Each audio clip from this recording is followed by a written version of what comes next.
Colorado lost their top rusher last season, Isaiah Augustave. Now, Colorado, obviously, last season, their offense was not running back focused at all. But for that type of offense, I think Augustave made the most of it. Hell of a running back, in my opinion, coming from Arkansas, 6'2", 210. Hell of an athlete here. He's pretty damn quick here, too, as you see him racing against a fellow Colorado teammate here. But, Sean, Colorado loses their top rusher from this past season. Now, not to worry, Sean. Colorado obviously has their running back coach and a Hall of Famer, Marshall Faulk, and a deep running back room going into this season. You got Brandon Hood, who we haven't even seen yet, who I think is going to be an absolute stud.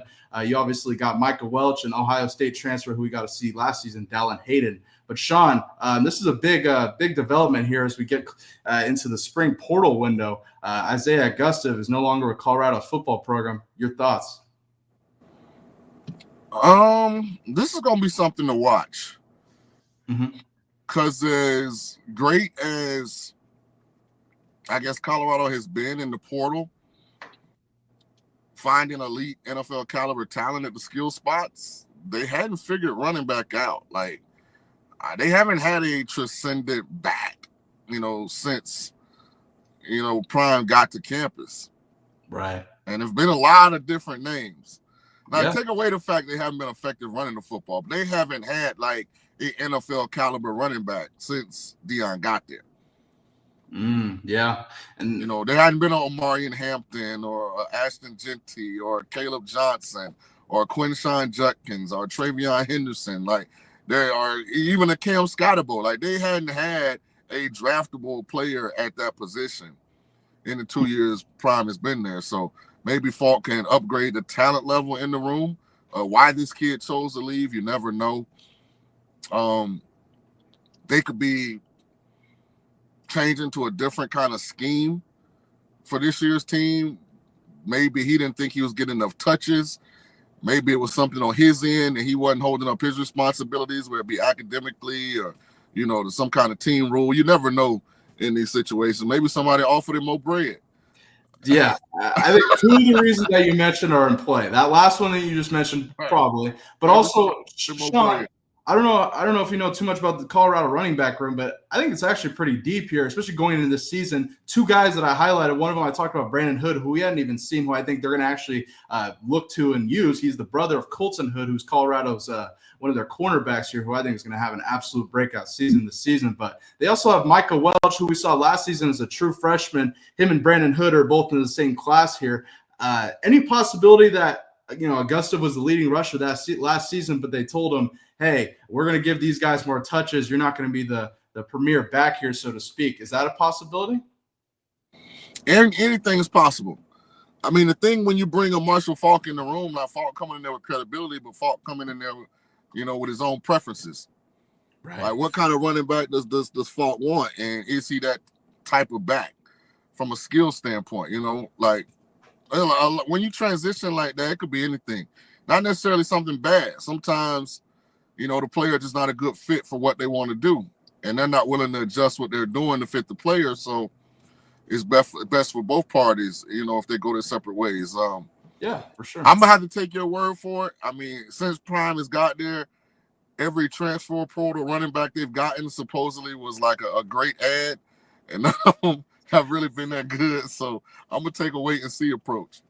Yeah, and I mean, Sean, you watched CU last season. Let's be honest. I think it was going to be pretty hard for a running back to have a really good season last year, just from the lack of carries, lack of variation in the run game. CU had a very vanilla run game, so to speak, and Matt and I are very frustrated about that. Now they bring in Marshall Faulk. Coach Flea goes to Wyoming, so it absolutely could be a coach's preference type of thing. I also think that having Brandon Hood, coming back fully healthy this season, he was coming off a torn ACL and was recovering last year, and we didn't see him at all. But him, Micah Welch here as a true freshman going into a second season, I think they want to see more of him because I think he's a freaking stud too. And then Dallin Hayden, I'm sure they're going to give plenty of carries to him coming from Ohio State.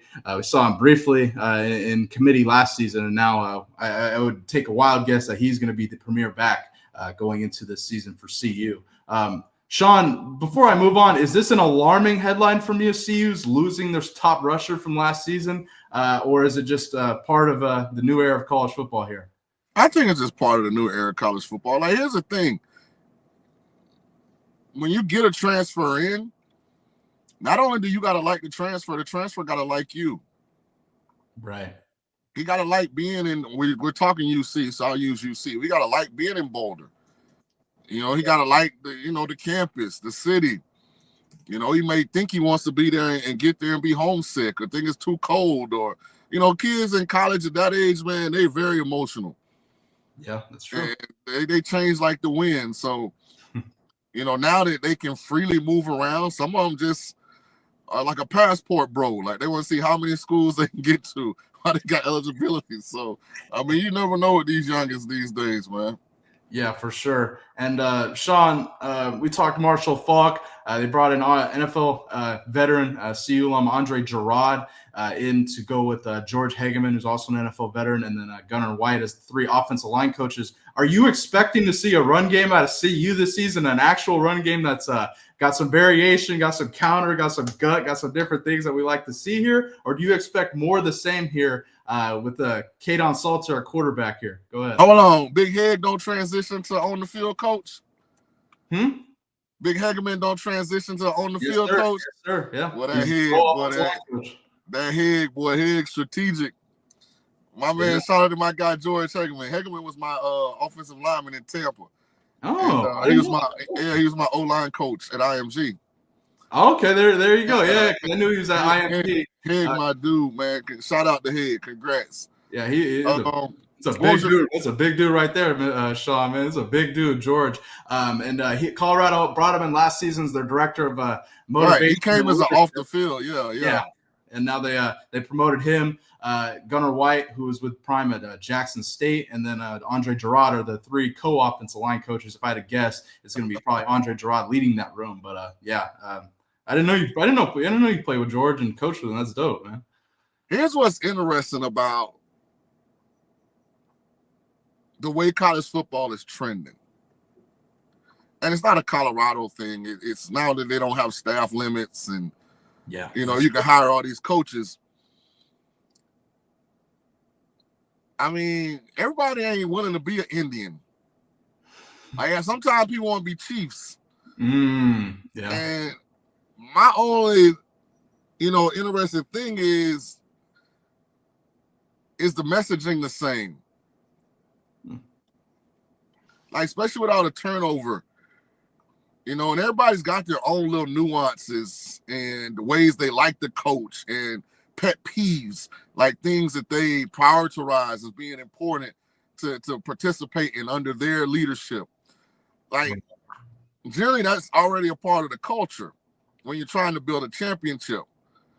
Like, I just don't know, like, with all this turnover on the staff and on the roster, can you ever get a cohesive enough group together to put something, inside of a building over there that's going to last forever, meaning a trophy?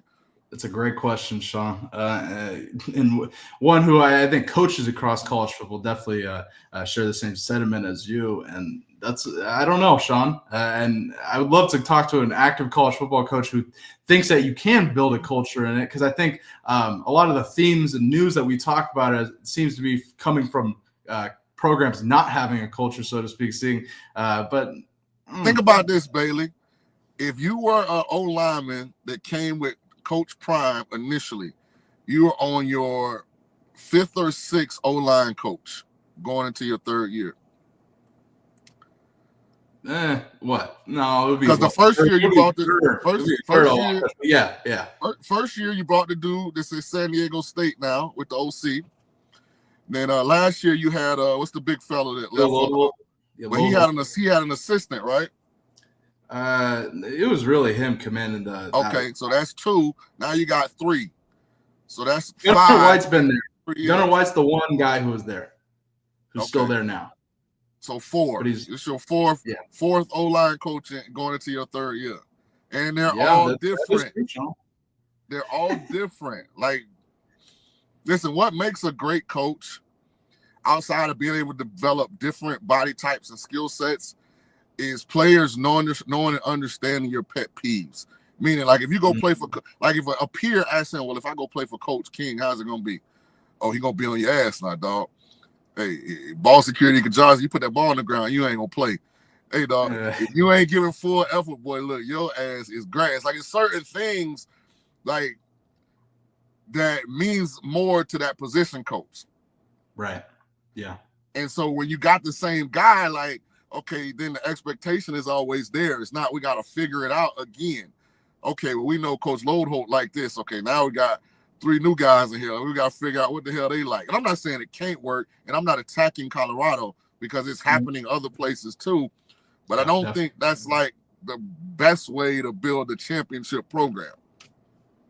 Yeah, that's a great point, Sean. It is tough as a player. The hypothetical, or not hypothetical, but the scenario you mentioned at CU, having so much O-line turnover, and it's tough as a player, I can only imagine. And the biggest thing, and I will say, I think that's one of the reasons Prime brought in Andre Gerard is, he played at CU. I believe he played with Prime in Dallas. I don't see him doing what Lodeholt did, which is coming for a year and then bouncing right at the end of the season. Let me ask you a question. Why nobody want to stay in Colorado? Why? Yeah, everybody seems like they want to go, but then nobody want to stay. Is Prime hard to work for? What's going on up there, man?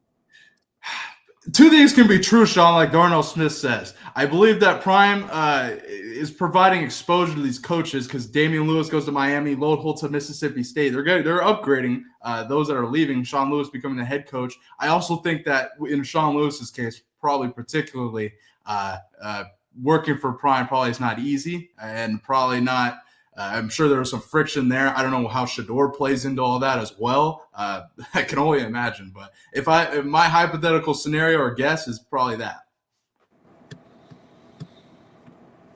I got you.